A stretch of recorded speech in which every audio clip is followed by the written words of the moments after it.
Bueno, ha llegado el momento para compartir la palabra del Señor. ¿Cuántos están listos para oír palabra de Dios? Tengo un tema que dice la bendición de tener el libro de Apocalipsis. Este tema así dice, la bendición, la ventaja que tenemos de que Dios nos haya dado este libro tremendo, poderoso. Es un libro extraordinario. La palabra Apocalipsis simplemente significa revelaciones.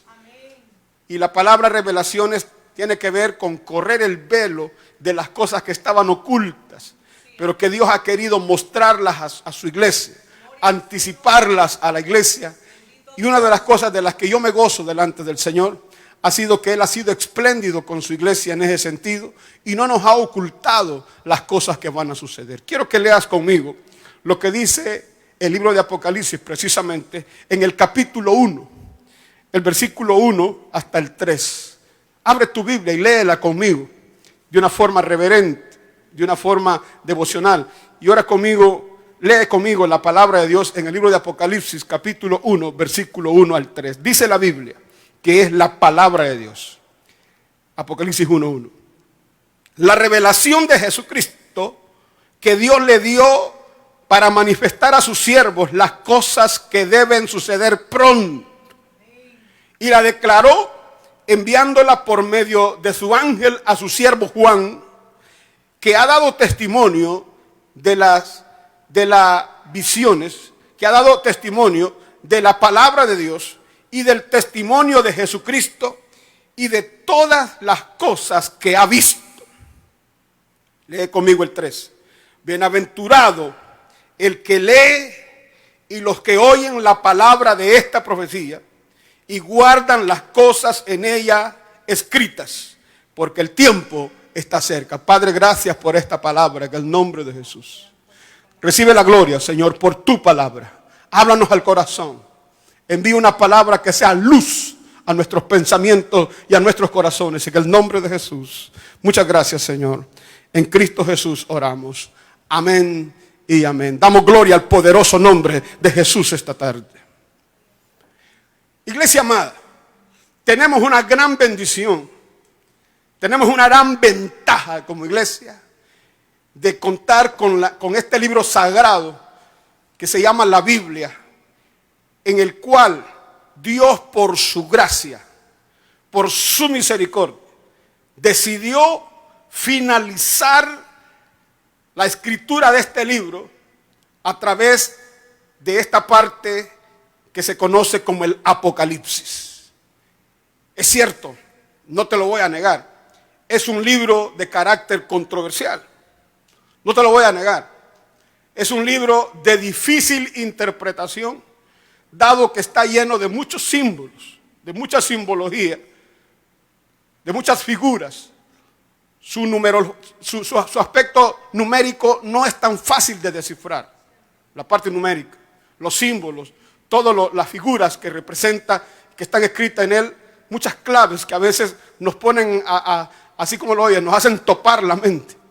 Pero la razón por la que está escrito de esa manera es porque hay muchas cosas que van a ser reveladas y se van a ver claras hasta el final. Y para mí quiero decirte que aparte de que es un libro complicado, un libro controversial, pero es el libro que yo considero una bendición de parte de Dios para la iglesia a los tiempos finales. ¿Por qué razón? Porque contiene y anticipa lo que va a suceder en estos días que estamos viviendo. Ahora, cuando nosotros revisamos el bosquejo general de la Biblia, nos vamos a dar cuenta que el tema central de la Biblia es la redención del hombre.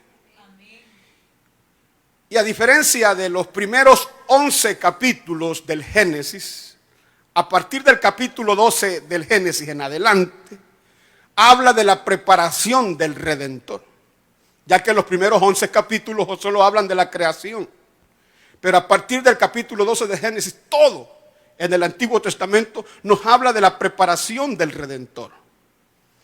Pero cuando vamos al Nuevo Testamento y vemos los 4 evangelios, el bosquejo nos muestra que apenas los 4 evangelios solamente son la vida del Redentor.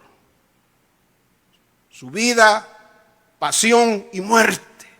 Luego vemos los hechos de los apóstoles que constituyen en este bosquejo la historia de la obra del Redentor. Y cuando continuamos vemos en las epístolas lo que se conoce como la explicación de la obra del Redentor. Sin embargo, cuando llegamos a Apocalipsis, préstale atención a esto, encontramos la consumación de la obra del Redentor. En esto que te acabo de narrar está resumido el bosquejo general de la Biblia. El bosquejo general de la Biblia. Y te llevo hasta el final, porque la Biblia no es un libro discordante, es un libro muy bien coordinado. Si bien es cierto, fue escrito por unos 40 autores, mira esto. Sin embargo, cuando tú ves de un libro a otro libro, de un capítulo a otro capítulo, de un versículo a otro versículo, no ves la diferencia de los 40 autores, porque pareciera que es uno solo el que lo escribió, y es así, porque fue el Espíritu Santo el que los inspiró a todos ellos. ¿Sí es cierto? La Biblia fue escrita en 3 idiomas, griego, arameo y hebreo. Sin embargo, nada de eso nos ha limitado para entender el mensaje, ya que ha sido traducida a la mayoría de idiomas y dialectos en el mundo. Fue escrita a lo menos en 3 continentes y en un periodo de 1500 años. Ese es el tiempo que dura la escritura de la Biblia. La palabra Biblia viene del griego biblión, que significa un libro de 66 tomos. Maravillosa la palabra del Señor. Y cuando vamos a Apocalipsis, me encanta porque concluye mostrando que Apocalipsis es prácticamente, así como lo oyes, la consumación. ¿Y por qué digo esto? Nos ha tocado predicar como iglesia más de 2000 años. Pero los tiempos han transcurrido. La historia ha transcurrido. Las etapas de la historia nos han marcado la trayectoria que hemos llevado hasta aquí. Y lo digo porque a lo menos allá por los años 78, 79, que fueron los años cuando yo vine al Evangelio, quiero decirte que todavía había mucho desconocimiento de las cosas que Dios había dado en este libro maravilloso. Y la gente tenía una actitud muy diferente al Evangelio. Y las personas les hablaban del amor de Dios y se convertían. Les predicabas de la gracia del Señor y se convertían. Les hablabas de la misericordia de Dios y ellos creían y caían de rodillas llorando. Sin embargo, los tiempos han transcurrido y ahora tenemos las naciones llenas del Evangelio. Tenemos las ciudades llenas de iglesias. Ahora el Evangelio está en todas partes, así como lo oyes, porque el tiempo ha transcurrido. Quisiera esta hora decirte, en esta predicación, que ya no es el tiempo tanto de hablar del amor, de la gracia, de la misericordia. Porque estamos viviendo la etapa de la consumación de la obra del Redentor. ¿Y qué es eso, pastor? La finalización. ¿Cómo termina lo que Jesús comenzó en la cruz? Ya está la iglesia. Ya las naciones conocen del Evangelio. Es más, te diré, allá por el año 95 se consideraba ya El Salvador como un país alcanzado por el Evangelio. ¿Y qué significa eso? Más de 2 millones de cristianos evangélicos que profesamos a Jesús en este país. No todos somos cristianos. Quizás seamos unos 6, 7 millones de habitantes en el país. Sin embargo, te diré que aunque no todos somos cristianos, pero sí la mayoría, yo diría en su totalidad, conocemos de lo que Cristo hizo en la cruz. El mundo, nuestra sociedad, ya da testimonio del Evangelio. No son cristianos, pero saben de lo que Jesús hizo por ellos en la cruz. ¿Y sabes qué significa esto? Que es hora de hablar más del Apocalipsis. ¿Sabes qué significa eso? Que es hora de sacar este libro del tabú, de debajo de la mesa, y ponerlo en el almud para que brille, para que se escuche. Te voy a dar a lo menos 3 razones por la que nos conviene y por la que es importante leer Apocalipsis. Número 1. Porque el libro de Apocalipsis es la brújula de Dios para su iglesia en este tiempo final. Alabado sea el nombre del Señor. ¿Y qué es eso, pastor? Es el norte. Es la dirección a seguir. Número 1. Número 2.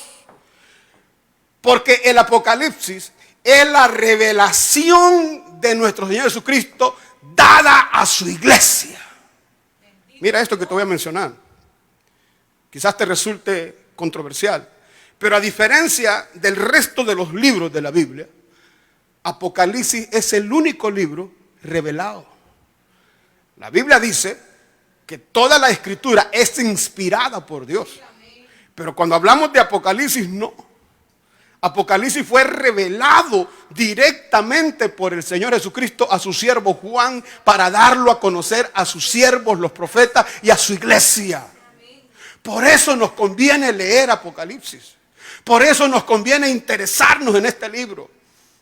Pastores, por eso nos conviene sacarlo debajo del baúl. Sacarlo debajo del almud, como lo dijera el Señor, y ponerlo en lo más alto. Para que el mundo conozca la revelación de Jesucristo. Para que el mundo conozca las profecías que están cumpliéndose. Pero sabes, te voy a dar una tercera razón más por la que nos conviene leer este libro. Y es que a diferencia del resto de los libros, este es el único libro en la Biblia que te da una promesa si lo lees. Que te promete una bienaventuranza si lo lees y lo oyes y lo guardas en tu corazón. Mira lo que dice el versículo 3 del capítulo 1. Bienaventurado, dice el Señor, el que lee y los que oyen las palabras de esta profecía y guardan las cosas en ella escritas, porque el tiempo está cerca. A diferencia del resto de los libros de la Biblia, este es el único por el cual Dios te dice, si lo lees, si lo escuchas, si lo guardas en tu corazón, yo te voy a dar una bienaventuranza, porque son bienaventurados aquellos que han leído este libro. La palabra bienaventurado significa 3 veces feliz, porque no están ahí en las sombras, en los escombros del conocimiento, sino que hoy más que nunca este libro está sonando en sus mentes, porque ya lo habían leído, lo habían estudiado, se habían interesado en él. Esas 3 razones deberías prestarle atención. ¿Sabes? Como pastor estos días me he propuesto, contra viento y marea, contra críticas y señalamientos, contradicciones y lo que quieras. Pero me he propuesto poner este libro en el centro del tapete de la mesa.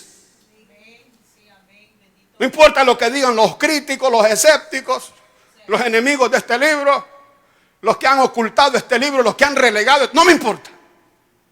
Como pastor, yo le he hecho un llamado a la congregación con la que trabajo. Aparte de que ustedes saben que yo he predicado mucho de esto también en los púlpitos. Pero he procurado ahora, ahí en los altares familiares, y puedo imaginármelo, hermano Mayfield, en las noches los niños sentados ahí con los padres en sus casas, leyendo Apocalipsis, los 7 sellos, wow, lo que anuncia cada uno de ellos, y veo a los niños escuchando la lectura, prestándoles atención y de alguna forma expectantes de por qué la Biblia anuncia eso y qué terrible lo que la Biblia anuncia, y los niños lo están oyendo y los niños son una esponjita para aprender. Me los puedo imaginar. Me he propuesto que en esos devocionales, imagínate, estén leyendo esta semana los juicios de las 7 trompetas, que son juicios devastadores, juicios terribles de Dios que vienen para este mundo. ¿Por qué? Porque considero que la iglesia debe conocer los acontecimientos que siguen. Por eso lo estamos leyendo. Porque considero como pastor que el libro de Apocalipsis nos revela qué es lo que continúa. Porque considero como pastor que el leer Apocalipsis de alguna forma nos revela cómo son los juicios de terribles que vienen. De alguna manera leer este libro nos lleva a las conclusiones de que no debemos quedarnos en el rapto, que no debemos quedarnos a los juicios que vienen, que cuando los lean concluyan diciendo, oh, no nos queremos quedar, que concluyan diciendo, ¿cómo hacemos para librarnos, papá, mamá? ¿Cómo hacemos para que los juicios de las trompetas no caigan sobre nosotros, para librarnos de lo que dicen los 7 sellos, de lo que dicen las 7 copas? Más adelante aparece. Que concluyan con temor en su corazón, que concluyan expectantes en su corazón, anhelantes de no quedarse. Pero también me he propuesto que lo lean, para que dejemos de ignorar y hablar lo que no es. Porque hay muchas conclusiones absurdas a veces y hay muchas interpretaciones raras que están en los medios. Pero cuando tú lees directamente ya no puedes equivocarte, sino que tienes que concluir de que Dios te lo está diciendo a ti directamente. Y por eso te decía que Apocalipsis es la revelación de Jesucristo a su pueblo, a su iglesia. Y sabes, nos conviene que lo estemos leyendo para que cuando evangelicemos, para que cuando hablemos de Dios a los que no conocen a Dios, a los que contrarían la palabra, a los que están en contra de Dios, les hablemos con conocimiento, con entendimiento. ¿Sabes? Porque los que hemos tenido este libro en la mano hemos sido nosotros. Este libro lo hemos tenido por más de 2000 años en la mano. La iglesia lo ha tenido. Por lo tanto, es importante que en este momento vayamos y lo veamos de primera mano. No sé qué sigue esta semana, pero considero que a lo menos el interés va a quedar despertado en cada uno de los que hemos leído estas cosas. Ahora, una pregunta importante. Mira esto. ¿Quién gana y quién pierde al no leer el libro de Apocalipsis como iglesia? Esta es una buena pregunta, muy interesante. ¿Quién ha ganado? ¿Quién ha perdido al no estudiar este libro? Al crearle pánico a las cosas que están ahí, porque eso es lo que han hecho muchos.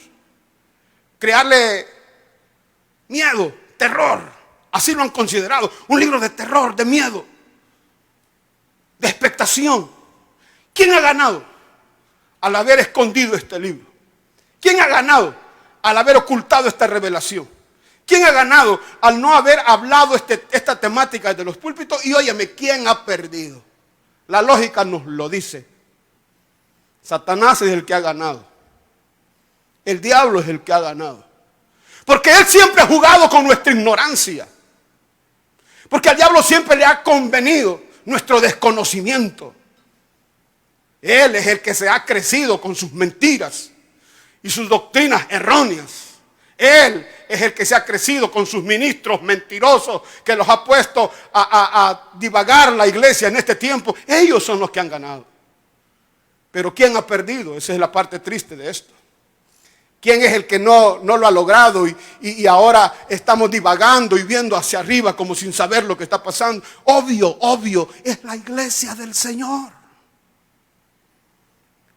Somos la iglesia de Cristo, las que en este momento necesitamos orientarnos, pararnos firmes en el Señor y decir, esto dice la palabra de Dios, esta es una profecía que se está cumpliendo, nosotros ya la sabíamos. Pero ¿qué nos hemos encontrado? Que aún la misma iglesia está expectante, asustada, temerosa, afligida, turbada, confundida. ¿Y sabes por qué? Porque hemos perdido al haber ocultado la lectura de este libro. Hemos fallado. Y el diablo ha tomado ventaja de estas cosas. Ahora, necesitamos permanecer en la ruta correcta de las cosas en estos días. El domingo yo te predicaba una temática. Y esa temática decía, ¿qué va a suceder si esto se alarga?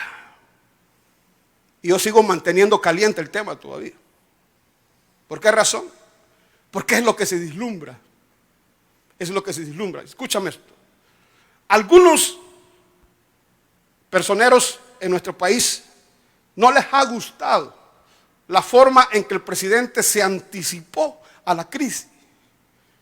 A muchos les ha resultado crítico, o sea, han sido razones de crítica, de malos señalamientos, el hecho de las medidas estrictas que se han tomado ante esta crisis. Sin embargo, lo que el presidente ha hecho es lo mismo que los pastores y ministros deberíamos hacer sobre los temas de los tiempos finales. ¿Qué es eso, pastor? Anticiparnos. Conducir la iglesia en la ruta correcta. Y tenerlos listos, preparados para saber lo que tenemos que hacer en este momento. Aunque parezcamos alarmistas, aunque parezcamos escandalosos, aunque parezcamos oportunistas, no importa. Lo que importa es que nosotros cumplamos el papel que a nosotros nos corresponde como ministros de Dios. Y hay que anunciar lo que Dios quiere que se anuncie. Hay que hablar del tema que Dios quiere que se hable. Aunque algunos digan, qué terrible lo que está hablando ese hombre. Oh, qué terrible la forma pesimista en que ese hombre habla. Ese hombre está generando miedo. Ese hombre está generando consternación. Ese hombre está aumentando la preocupación. No me importa. No me importa. Debo hacer lo que Dios dice que se tiene que hacer. Debo de hablar de lo que Dios dice que se tiene que hablar. Debo de anunciar lo que Dios dice que se tiene que anunciar. Y lo que Dios dice que se tiene que anunciar es que el pueblo tiene que estar preparado. Lo que Dios dice que se tiene que anunciar es que el pueblo tiene que levantar la cabeza. Lo que Dios dice que tiene que anunciar es que el pueblo no se duerma. Porque algunos estamos esperando que la cuarentena termine para ir otra vez a la iniquidad. De eso es lo que estamos hablando. Estamos esperando que esto se termine para ir otra vez a la iniquidad, al pecado, a ofender más a Dios. ¿Será que eso va a ser posible? ¿Será que esto no es una señal de Dios? ¿Será que Dios no está de por medio en la situación? ¿Será que Dios no va a aprovechar esta circunstancia? ¿Será que no es el nuevo orden mundial el que viene? Pues yo te diré y te lo anunciaré, aunque te aparezca alarmista, lo que sigue es eso. Y las medidas que tenemos que tomar se parecen a los que estos gobernantes están tomando, estrictas, rígidas, radicales. Necesitamos en este momento que no nos desconcentremos de lo que la palabra de Dios nos ha anunciado. Y por esa razón te he pedido que leamos Apocalipsis. Por esa razón hemos sacado el libro del tapete de la mesa, lo hemos sacado de debajo de la mesa y lo queremos poner ahí adelante, donde brille y que el pueblo lo lea. Que el pueblo se interese en esto. Porque este es el momento para que la brújula nos indique el norte. Créemelo, yo como pastor no tengo nada que decir, pero con este libro hay mucho que decir. Como hombres, como personas, estamos tratando de hacer que el pueblo tenga una orientación, tenga una dirección, que nos mantengamos en la ruta. No está fácil, no está nada fácil, pero yo sé que si nos auxiliamos de este libro, que si le perdemos el temor a este libro, que si le quitamos todas las malas expectativas que se le ha puesto, encontraremos la luz de Dios para este momento. Oh, gloria al nombre poderoso de Jesús. ¿Sabes por qué? Porque ante los acontecimientos de las profecías finales, lo que está a la vuelta de la esquina es el rapto de la iglesia. Ese gran acontecimiento que ha sido tan criticado, tan señalado, al que se le ha tenido tantas dudas, y en este momento hay grandes discusiones sobre el rapto, porque los defensores de esta apología, así como de esta apología negativa, oscura, de que el libro de Apocalipsis es un libro inclusive, ¿sabe qué dicen los eruditos? Que este libro ya se cumplió, que las cosas que están escritas ya sucedieron. Cuando nosotros leemos Mateo 24, hay una cantidad de teólogos y eruditos bíblicos que están diciendo que Mateo 24 tuvo su final en el año 70 después de la ascensión de Cristo al cielo. Dando a entender que lo que Jesús dijo ahí no trasciende hasta el tiempo final. Y eso es peligroso. ¿Sabes por qué? Porque está dejando que estas cosas ya sucedieron. Pero yo no sé cuándo sucedieron porque no se han visto de la forma en que Jesús lo dijo. Sin embargo, hablan del año 70 porque fue el año en el que el general Tito invadió la ciudad de Jerusalén y la destruyó, incluyendo la destrucción del templo, prendió fuego a la ciudad, óyeme bien, y mató a miles de judíos, y los que no murieron por la espada del Imperio Romano, los que no murieron por las llamas del incendio, murieron comidos por las fieras en el desierto. Fue una tribulación, es verdad. Fue grave lo que sucedió ahí, pero eso no dice que era el tope de la profecía que Jesús menciona, porque si nosotros leemos bien lo que Jesús dijo, la profecía de Jesús en Mateo 24 tiene dos orientaciones. Una hacia el año 70, porque señalando el templo dijo, no quedará de este templo piedra sobre piedra que no sea destruido, y eso sucedió. Pero cuando nosotros vemos las profecías aún más allá, y las que hablan de la segunda venida del Señor, no se cumplieron en el año 70. Mucho menos, óyeme bien, el libro de Apocalipsis. Y eso es peligroso. Porque esto ha llevado al conformismo a mucha gente. Esto ha llevado al adormecimiento espiritual a mucha gente. Esto ha llevado al oscurantismo doctrinal de las profecías de los tiempos finales a mucha gente. Ha causado mucho daño. Y por esa razón, en este momento, no están caminando en la ruta correcta. Y ese es el peligro, iglesia. Que en este momento estemos extraviados doctrinalmente. Que en este momento estemos confundidos evangélicamente hablando, espiritualmente hablando. Ese es el peligro. Que seamos sorprendidos por el rapto.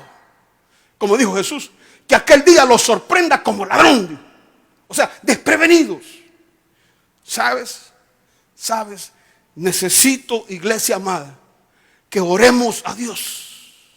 Necesito, iglesia amada, que no le tengas miedo a este libro. Que lo leas. Que lo revises. Que lo sigas paso a paso.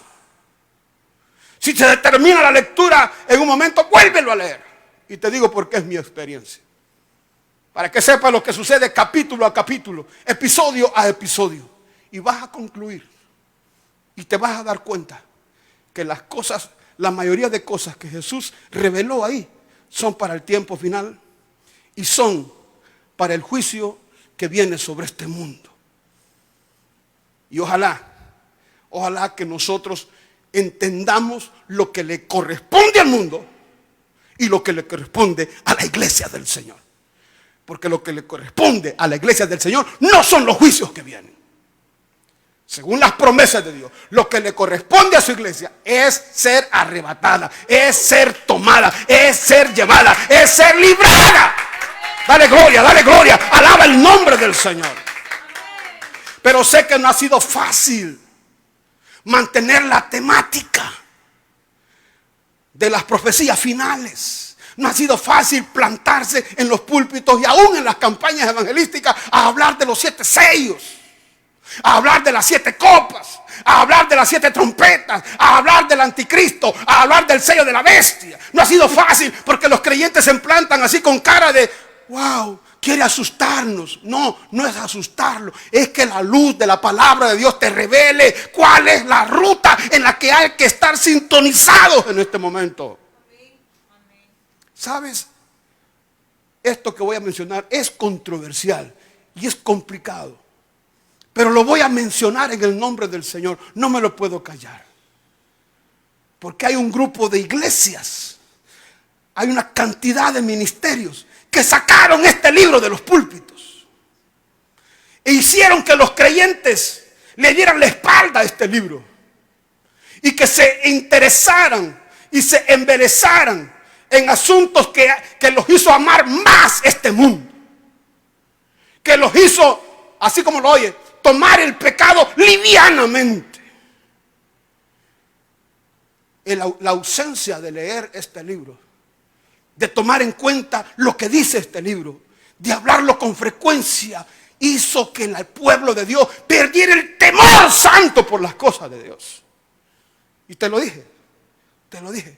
Porque una de las cosas que yo me imagino cuando están leyendo los juicios de las trompetas en la noche, cuando están leyendo con la familia, yo sé que el temor de Dios invade el corazón. Y eso no es malo. Eso es correcto. Porque el pueblo de Dios tiene que mantenerse temeroso.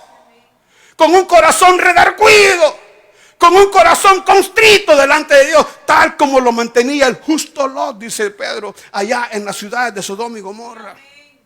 Cuando se sentía el tropel de los inicuos en la calle, cuando se escuchaban los ruidos de las discotecas y de las orgías del mundo, dice la Biblia que el justo Lot humillaba su alma delante de Dios. Se ponía constrito delante de Dios porque él sabía que eso solo simbolizaba juicio destrucción, que ese Dios que está en los cielos lo estaba viendo, que ese Dios que está en los cielos lo estaba oyendo y lo estaba tomando muy en cuenta. Iglesia, ese temor se ha perdido en muchas congregaciones. ¿Sabe por qué? Porque solo se les ha hablado de motivación personal, lo cual yo digo que es interesante, pero no es la ruta para estos tiempos. Que Dios nos ayude a mantener el pueblo en el camino correcto de las cosas. Se ha sacado el tema del infierno de los púlpitos. Es verdad, son los temas que nos hacen volver al temor de Dios. Pero el no hablar estos temas es como quitarnos la valla, es como quitarnos la contención hacia las cosas del mundo, hacia las cosas de la iniquidad, hacia las prácticas pecaminosas en los creyentes. Y por eso tenemos iglesias llenas de secularismo. Tenemos púlpitos llenos de intereses materiales. En este momento yo hago una pregunta, y esto es lo controversial. ¿Qué están pensando? ¿Qué están pensando? ¿Cómo se sienten esos creyentillos de esas iglesias? Que solo han oído temas de motivación personal todo este tiempo. Que solo han oído temas de prosperidad todo este tiempo. Que solo han oído temas de liberalismo evangélico este tiempo. ¿Cómo está la ruta espiritual de ellos? ¿Qué están pensando esos creyentes? Que durante todos estos años atrás sus predicadores y sus pastores les hablaron livianamente y les ocultaron esta temática. Me pregunto, ¿cuál es la ruta que ellos piensan, sienten? ¿Cuál es la orientación de las cosas? Y esa es una preocupación. Esa es una preocupación. Óyeme, ¿sabe? Nos quieren ver con cara de alarmistas cuando estamos hablando de esta forma como estoy hablando, pero no me equivoco. Y le doy toda la gloria a Dios esta noche. Sé que no estoy equivocado. Es la ruta de Dios. Es la dirección que la iglesia debe tener. Pastor, ¿usted quiere que los creyentes estén afligidos? Sí, espiritualmente tienen que estarlo. Pastor, ¿usted quiere que los creyentes estén constritos? Sí. Tiene que tener su corazón constrito y humillado delante del Señor. No tenemos que estar esperanzados. Óyeme. Una de las cosas que más anhelamos, yo lo sé, es volver al templo y tener los ambientes de gloria, de adoración, de júbilo, de celebración, de unción del Espíritu Santo. Bueno, si vuelve, gloria a Dios. Pero lo dudo, mi hermano. Lo dudo. El Papa Francisco está anunciando una reunión para líderes mundiales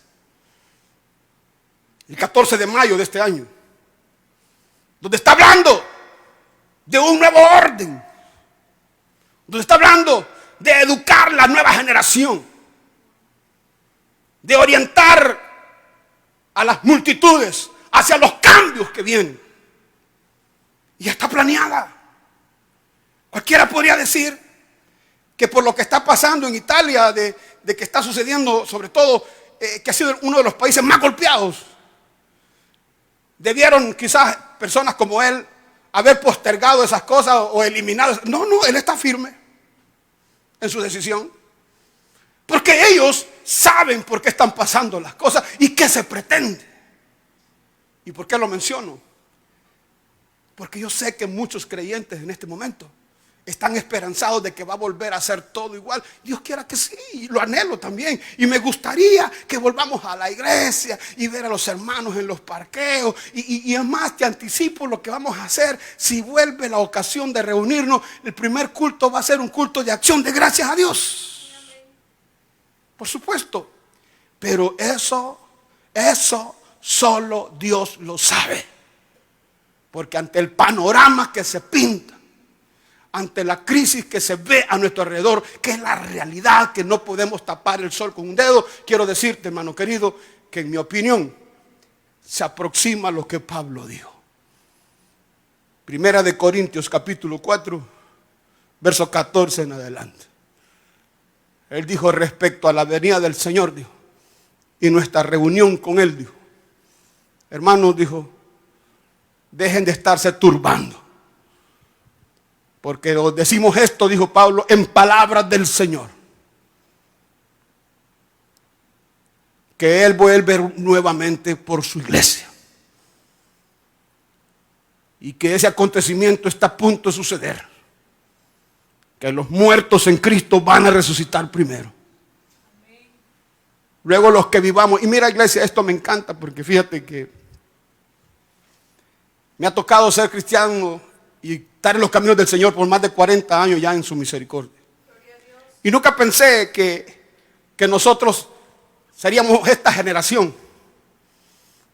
Sí, siempre me lo supuse, ¿verdad? Porque dije, bueno, entramos jóvenes a la iglesia y yo llegué de 10, 11 años y he vivido mi juventud en la iglesia, la he dejado ahí en la predicación, pero realmente, te lo digo, no tenía esa certeza, seguridad, que nosotros, esa generación de creyentes, esa generación de predicadores, seríamos la generación del rapto.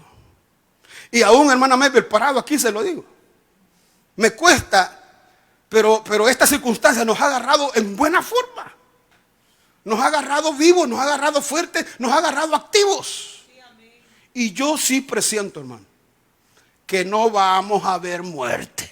Cuando dan gloria al nombre del Señor, que nosotros no vamos a ver muerte. Vamos, dale gloria, dale gloria. Nuestros cuerpos no van a ir al cementerio.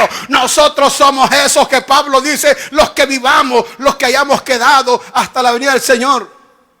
No precederemos a los que durmieron. Pero me llama la atención lo que Pablo dice. Dice que Él viene con voz de mando. Amén o no amén. Con voz de arcángel. Con trompeta de Dios. Tiene tres formas de autoridad. Voz de mando. Voz de arcángel. Voz de trompeta de Dios. Mira esto. Cuando hablamos de esos tres niveles de autoridad, una de las cosas, y sé que estamos en la ruta correcta al predicártelo esta noche, iglesia. Sé que el Señor está despertando a los santos que le esperan. Sé que el Señor está llamando a la iglesia que ha sido fiel. Él está tratando con aquellos creyentes que hemos permanecido creyendo en el rapto a pesar de tanta contrariedad. A pesar de tanta doctrina contraria, tantas ideas torcidas. Hay un remanente que lo espera. Hay un remanente que está fervoroso. Hay un remanente que está diciendo así, mira, emocionalmente ya no vamos, ya viene Cristo, ya suena la trompeta. Hay gente que está escuchando por las noches eso y ya no se acuesta tranquila y se despierta cada rato y se levanta de la cama y abre la ventana y dice, Señor, yo sé que de ahí vas a aparecer, yo sé que de ahí va a Rabal Shakenda y Sakarra Baisoa. Hay gente que está alegre por eso, que está feliz por eso. Oh, hay gloria. Oh, alabanza al nombre de Jesús. Pero también hay gente que está afligida porque dice, no estoy listo, estoy mal.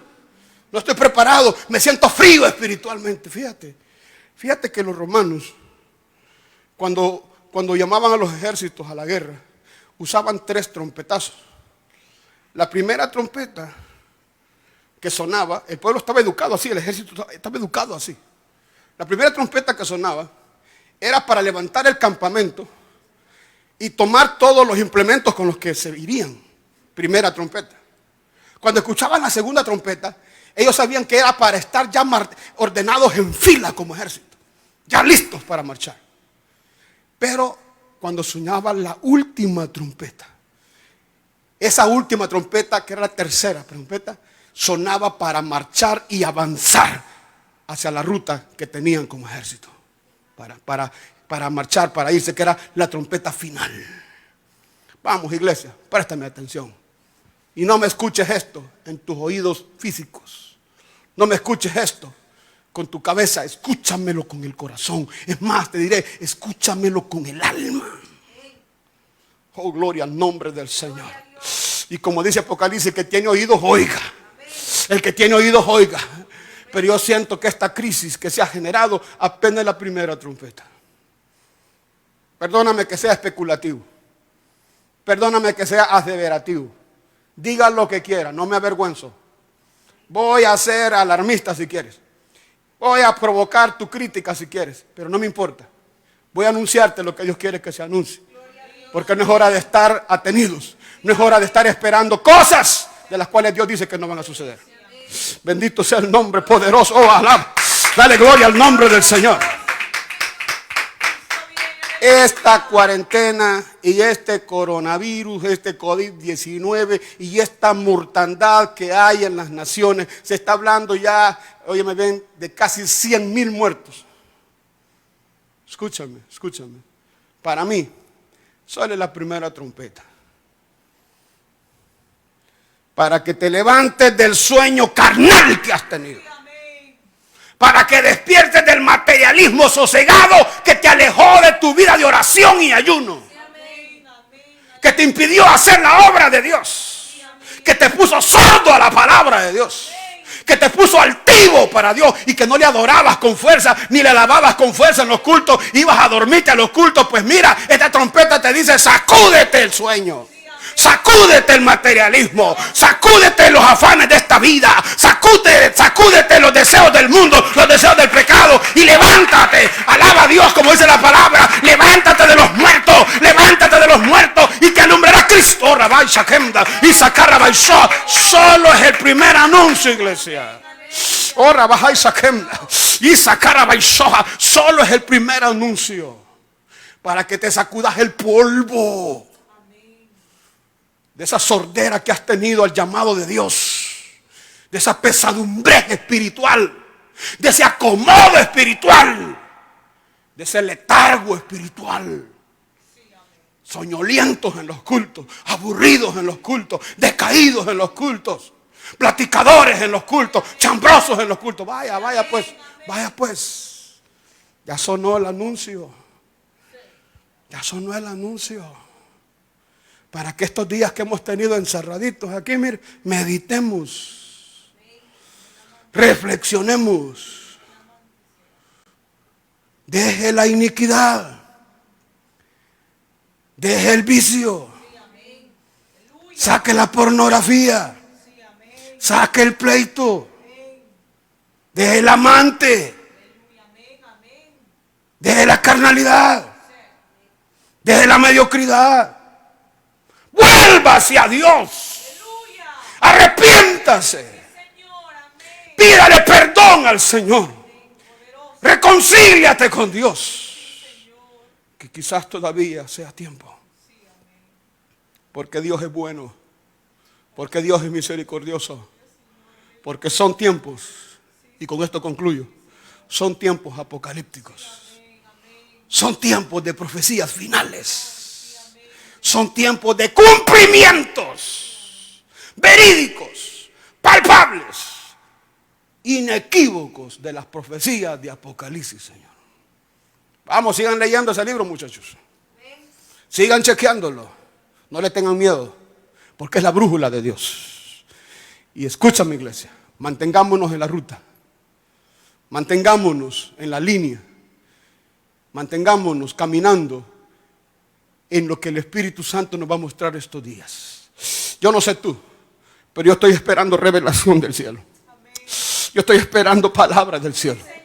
Yo sé que Él va a enviar palabras, Él va a enviar dirección, Él va a hablarnos y a decirnos: dile a mi pueblo esto, dile a mi pueblo aquello. Háblale a los hombres de Dios, háblale a las mujeres de Dios, háblale al trigo y háblale a las horras.